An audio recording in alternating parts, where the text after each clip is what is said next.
Support for Lab Out Loud is brought to you by the National Science Teachers Association. Find out more at nsta.org.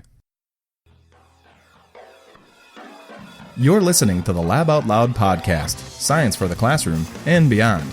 And today we're talking about how much money science teachers spend for their science classroom.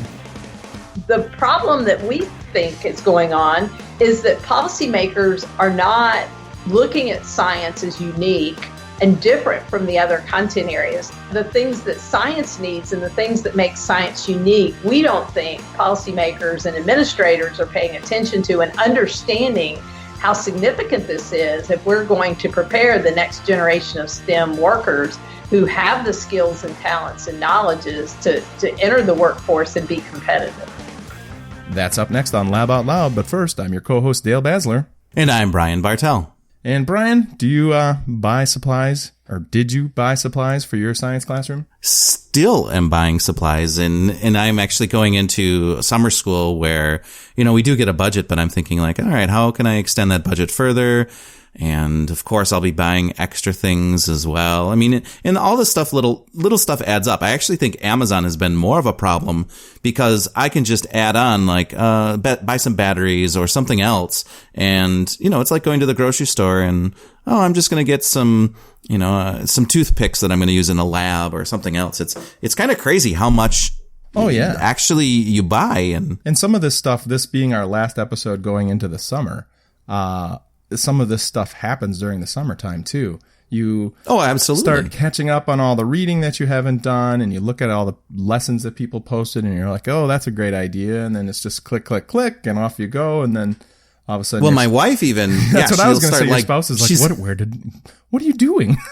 Well, no, she's a teacher, and this is the time where she'll start prepping for the next year, and she'll start getting supplies and putting stuff together, and even buying lessons on Teachers Pay Teachers, things like that. Mm-hmm. It's kind of amazing. We go into the summer and we buy school supplies for the kids, but also school supplies for us. Now, you were a biology and chemistry teacher. What's the weirdest thing you have purchased for your classroom? Oh, the weirdest thing? Yeah. I guess anything living or, something like that. Wait, you purchased animals for your own classroom?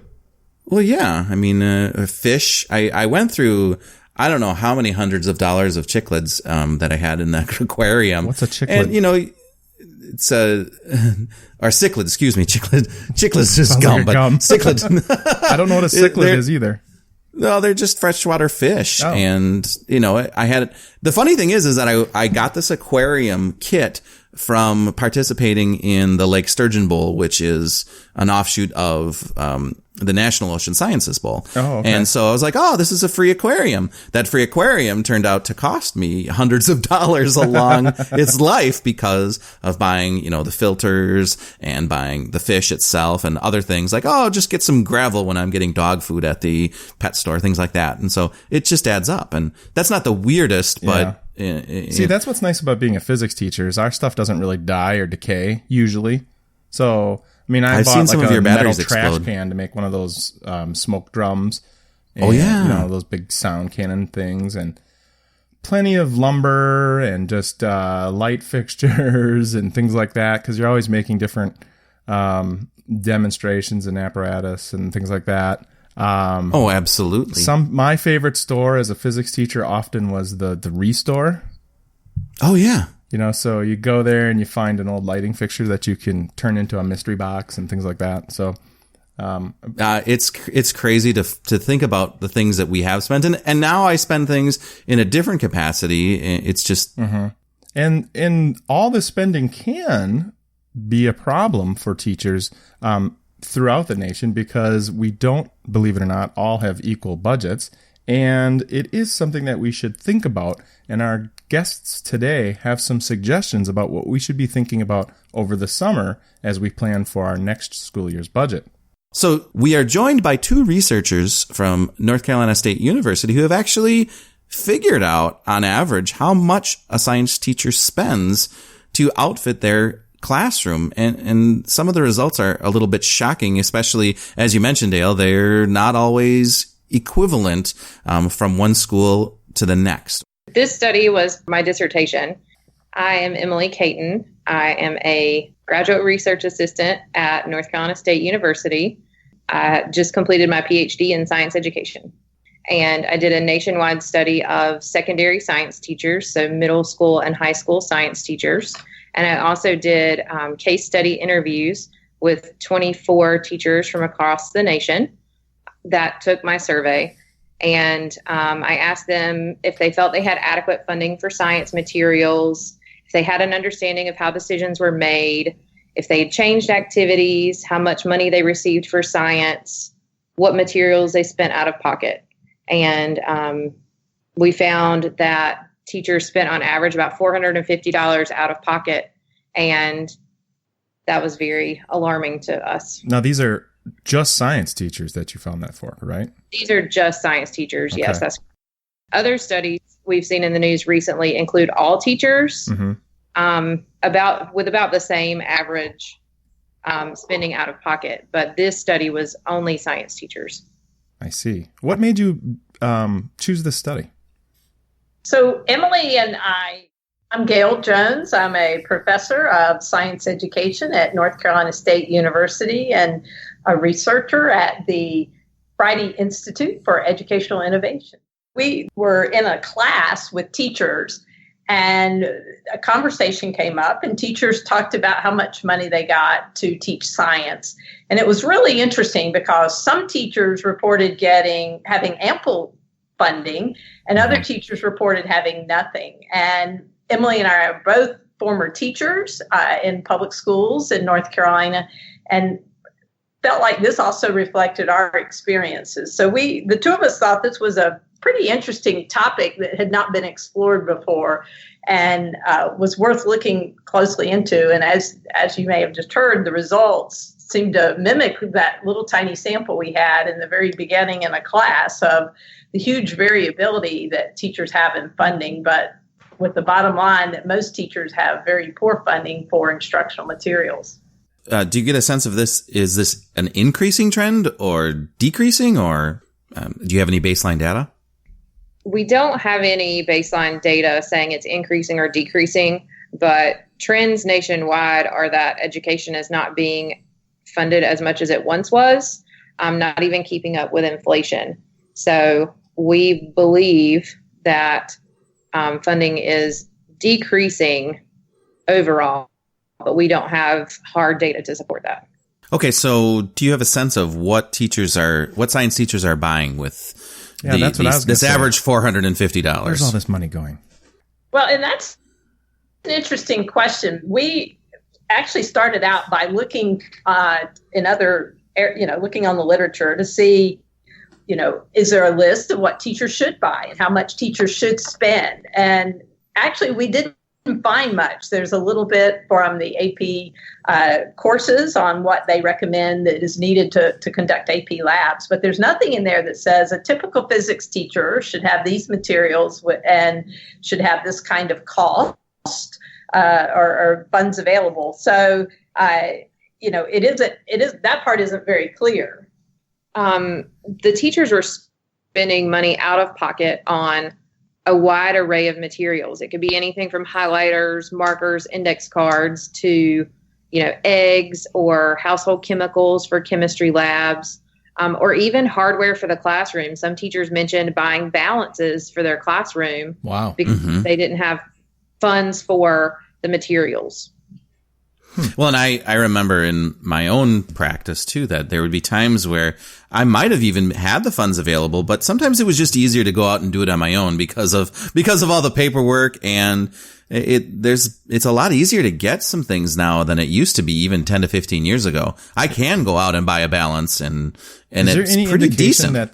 that's a common thing, that it's the obstacles of just purchasing things? Like, for example, I know that Amazon is not always a place that schools can buy from due to certain policies and things like that. And I could see a teacher going, well, I can get this much cheaper on Amazon and something like that. I mean, possibly a little bit.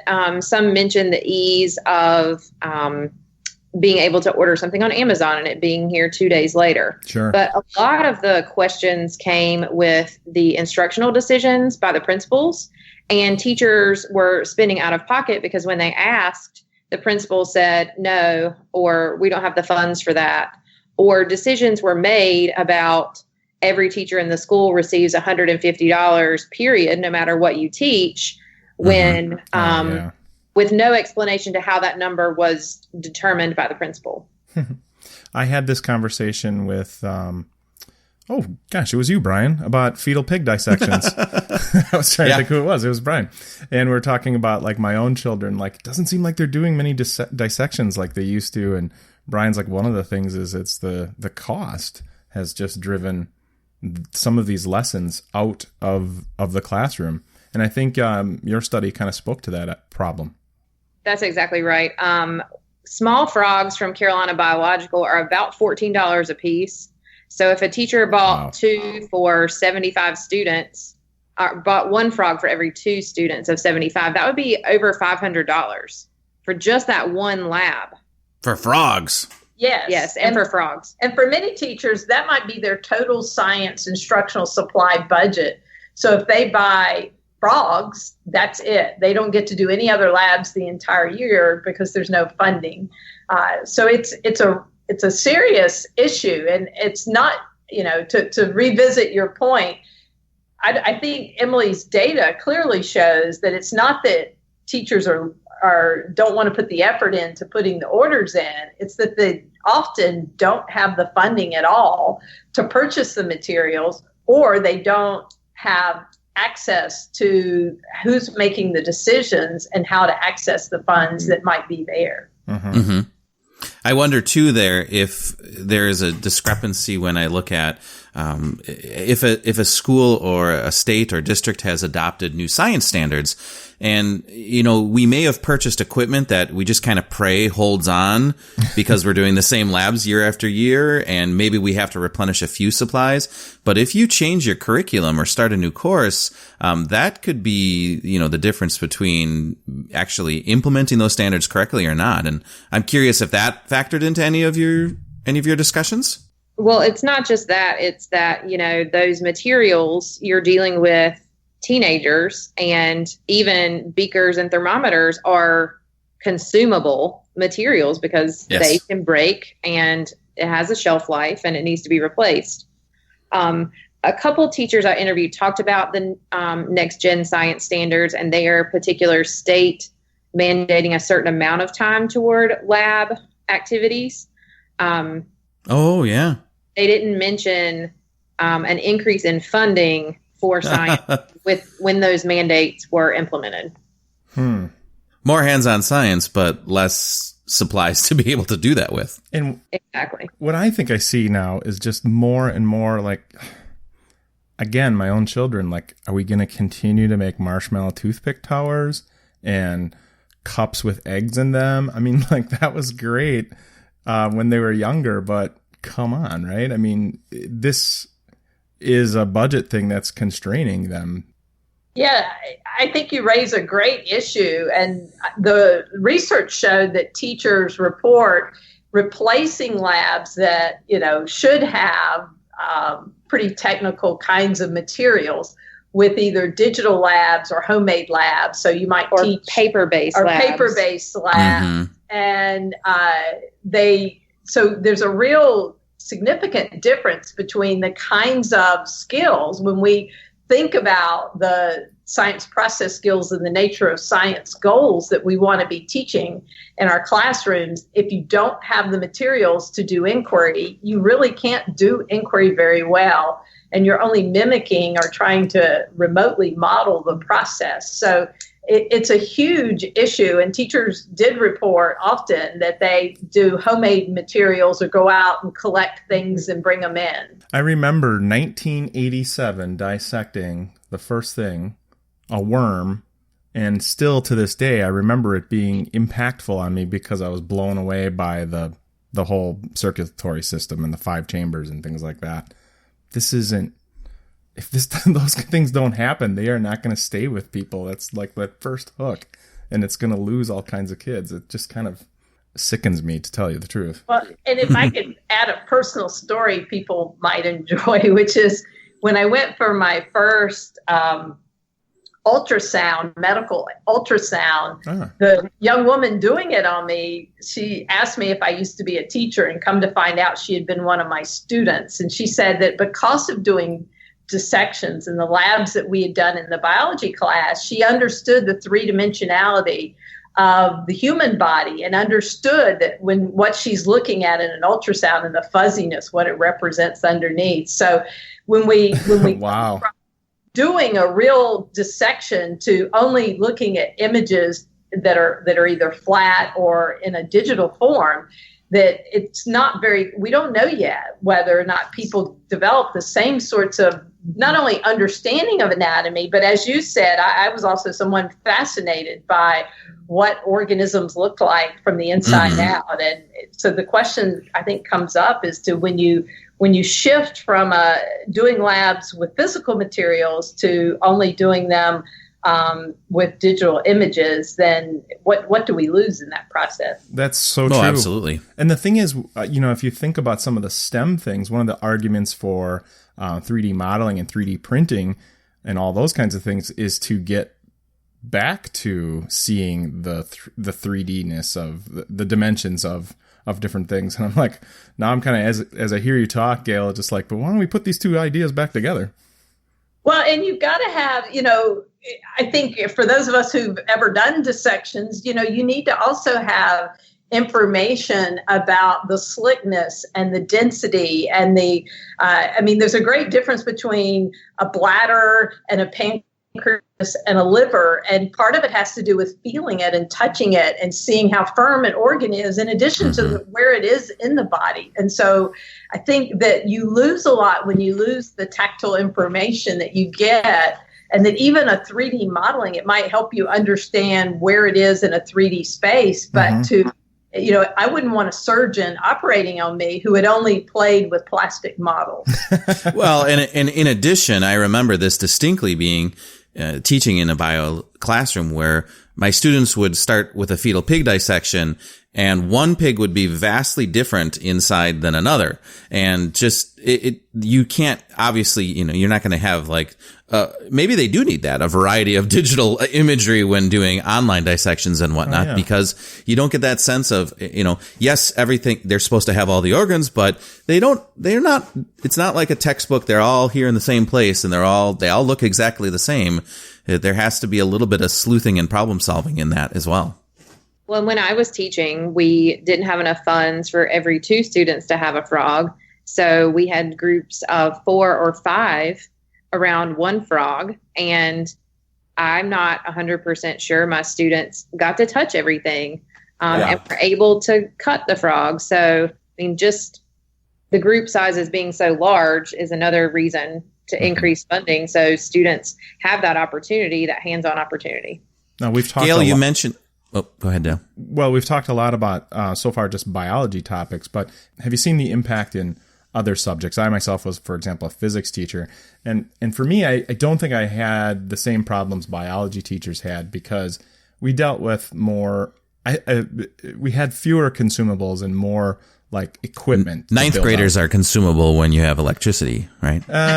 Yeah. Well, there was a lot of cords. Yeah, I know what you mean. But there's a lot of cords and little things that would break and things like that. So there was more service things that need to be repaired. The physics teachers I spoke with talked a lot about batteries and the need for batteries.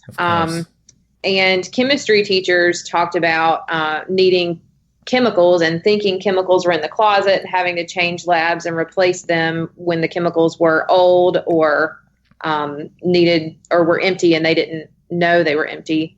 And due to safety constraints, many chemicals aren't available anymore either. So even just changing the nature of some of your labs because of that. I'm not advocating that that's a problem. I'm just saying that is a constraint on our budget. Well, I was wondering if it did impact safety also. Things aren't being replaced frequently enough. Right. And that's a huge issue. Not only the expendable materials they're using, but also funding for safety equipment is huge as well. And our own experience in North Carolina is many teachers are teaching off of carts in rooms that are not equipped with safety equipment. So it's it raises a lot of liability issues when the teacher's trying to do a lab in a room that lacks the proper safety materials. Yes. Mm-hmm. Gail, you mentioned digital labs, some hands-on activities being replaced by digital labs. I'm wondering if you get a sense of how the increase of student devices in the classroom has impacted this. And I sometimes felt that, and Dale and I were in the classroom for many years, and we were pushing labs that used sensors and things like that. And I see that happening less and less.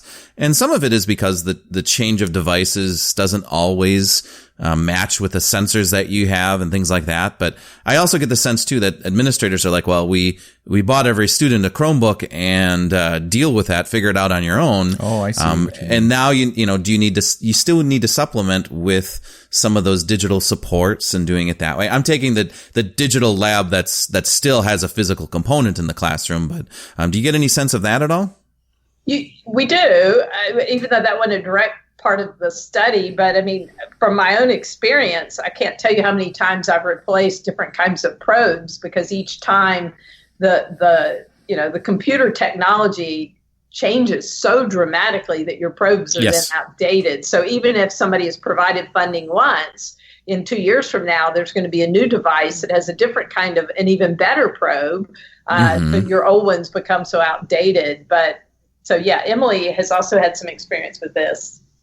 A couple of the teachers mentioned that whatever device they had, the applet or whatever kind of digital lab they were used to using doesn't work on some tablets. Oh, sure. Mm-hmm. Or against Chromebooks versus like an iPad or something like that. They did mention having to use whatever device was provided by the school district or the school, and that being difficult, not having the probes to go with those, and providing the students with data that they didn't collect on their own. Whereas if they had the probeware that matched the technology, they could be able to collect their own data. Mm-hmm. Well, what happens there is, I think, a cost-saving decision is made maybe upstream at a district level that says, let's put devices here, and they kind of shoot down the middle. And sometimes they don't fully see what's being sacrificed, and also the investments that are already going to be now sacrificed, because you bought a device that I don't want to say is inferior, but it went a different direction, and now it can't take care of the things that were being taken care of a year ago. Well, case in point, we see a lot of districts around us, and ourselves included, that the teachers have a DVD player in the computer right now, but as those computers get replaced with newer, smaller models, they don't have an optical drive. And so they have a lot of curriculum still on those DVDs, actual physical curriculum or videos. And sometimes I've even heard IT say, oh, well, you can just go buy an external DVD drive for $25 on Amazon. And a lot of teachers say, well, okay, I have to do it. I can do this. And they make it happen. And so those constraints are pushed down to the teachers even more. Yeah. And it sounds silly, but because people buy less DVD, are buying fewer DVDs now. Well, I think they are. The idea of streaming things, but you don't have necessarily iTunes in your classroom or the Amazon Prime playing in your classroom, because those are made for personal use. And so these resources that we used to depend on that were educational now are just being pulled out because of technical advances. Well, one of the issues that accompanies these technical advances is the need to maintain the equipment. And so this research also showed that teachers may get money, for example, to initially buy microscopes, but in many cases, they don't have the funds to do the kinds of repair and upkeep on all the different kinds of equipment that they need. So these are the kind of things that we would hope policymakers could pay attention to. And it's buying the direct materials for the lab. It's buying the expendable things, the things that literally wear out or go bad. And then it's also repairing and upkeep of the equipment. And the problem that we think is going on is that policymakers are not looking at science as unique and different from the other content areas. So when you think about teaching math, or you think about teaching the language arts or the social sciences,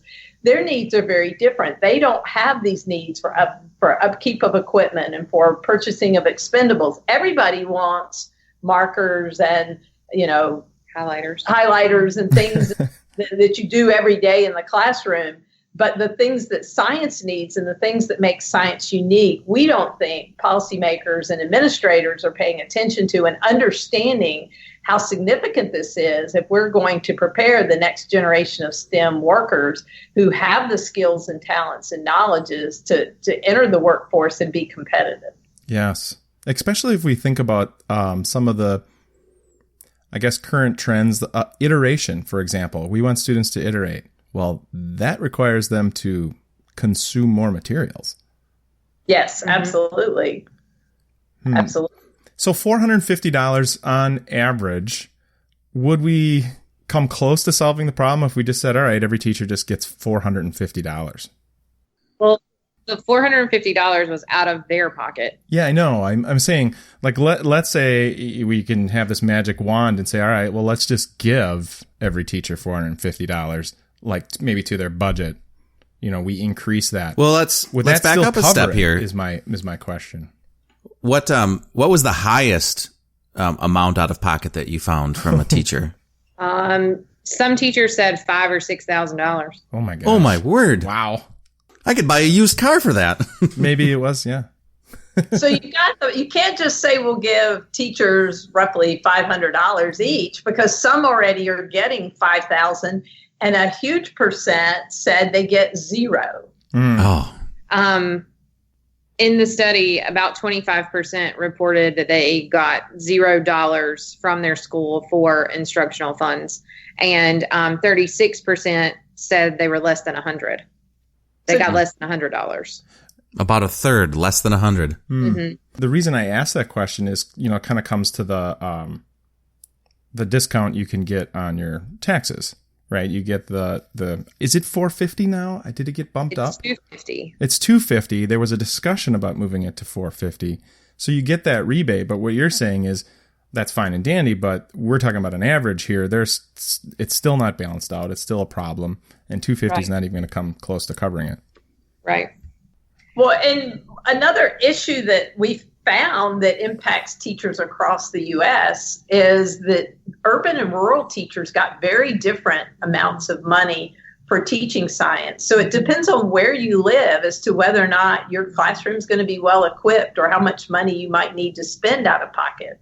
So that's a sort of an injustice that we think could and should be rectified.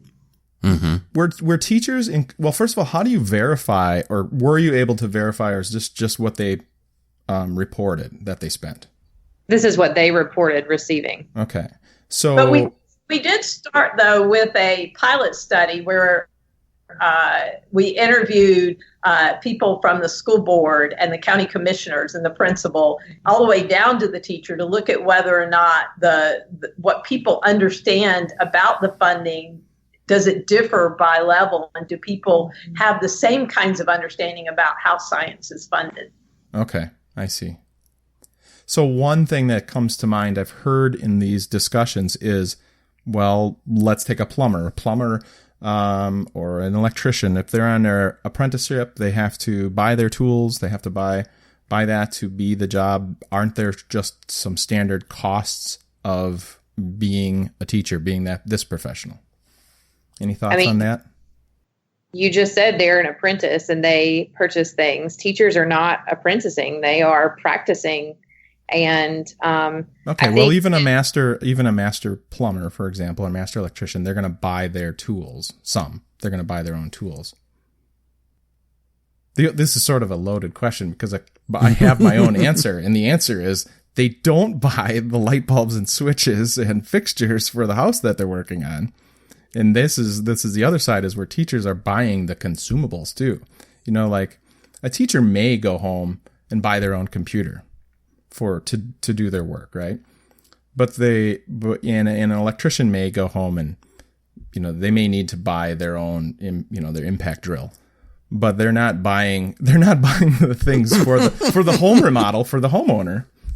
But if you look at business, industry, and government, and you look at other areas of government, and we look at public schools, there's not another state employee that has to go home and buy the paper that they're going to use at work the next day, or go to Walmart and buy the ink pens that they're going to need in their job. You're provided with the equipment and the materials you need as a state employee to do the work that you need to do on the job. And so why would we disproportionately want the taxpayers or the stakeholders to assume different burdens for accomplishing the work that all of us have a responsibility to do, which is educate the next generation? So that's at least my view.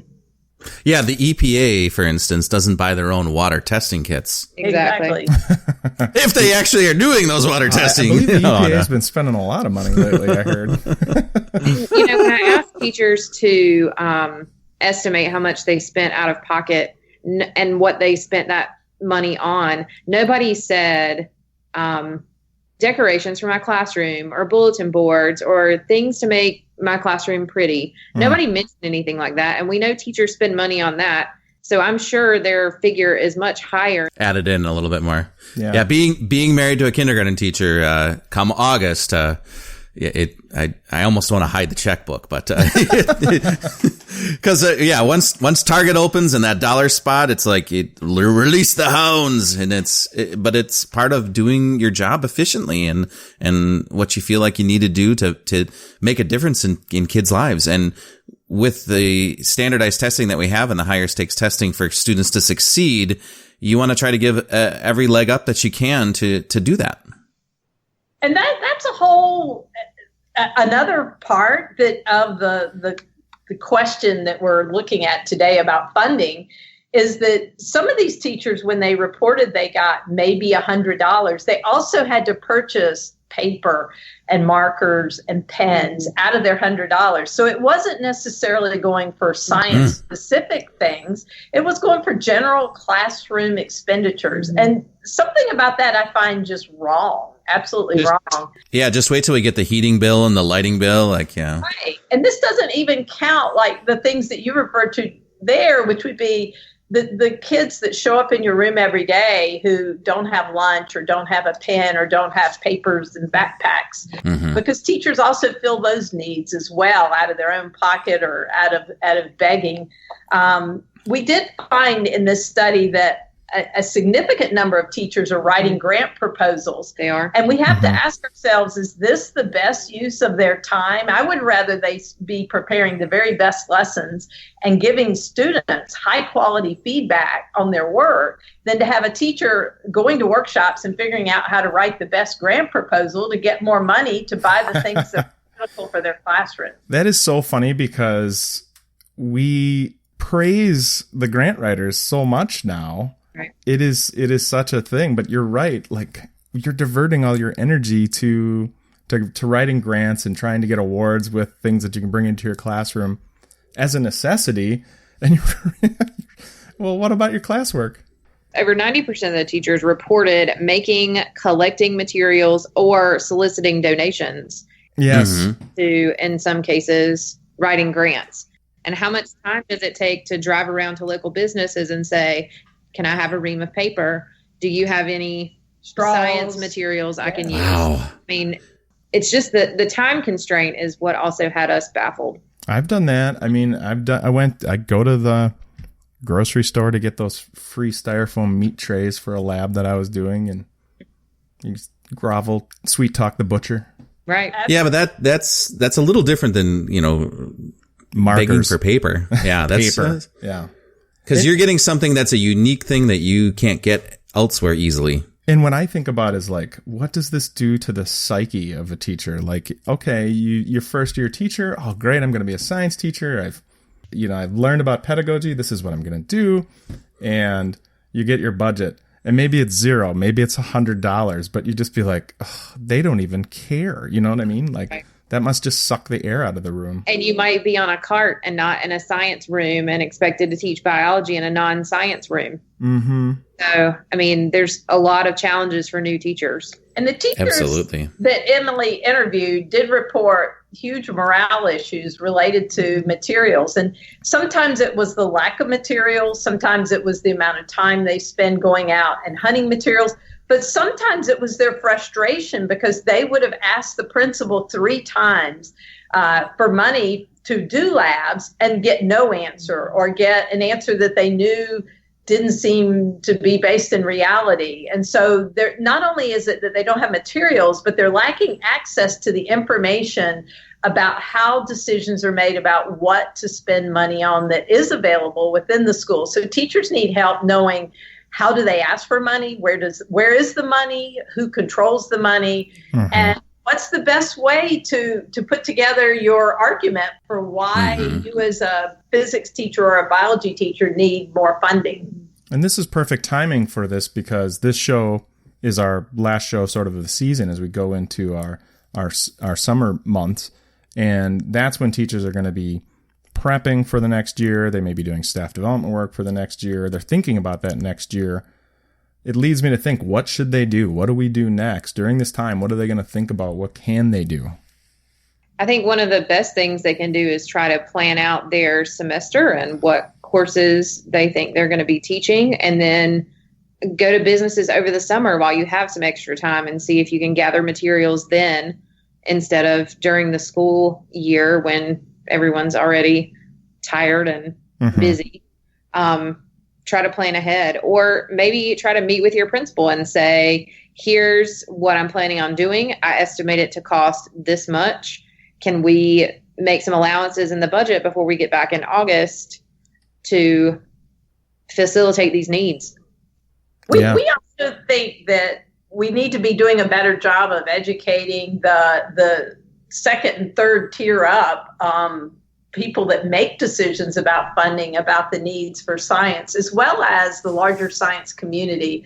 So in North Carolina, in Raleigh, we live in a very technology and science rich area. And I feel sure that if businesses and industries understood how serious this issue is, they would advocate and help encourage our county commissioners and others to provide the kind of funding they need so that our students get the first class education they need in STEM areas.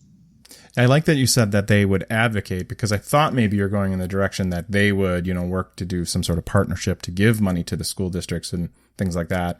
But the trouble there is it still doesn't address like the pockets issue of, right. Oh, well, I don't have this wonderful company in my town.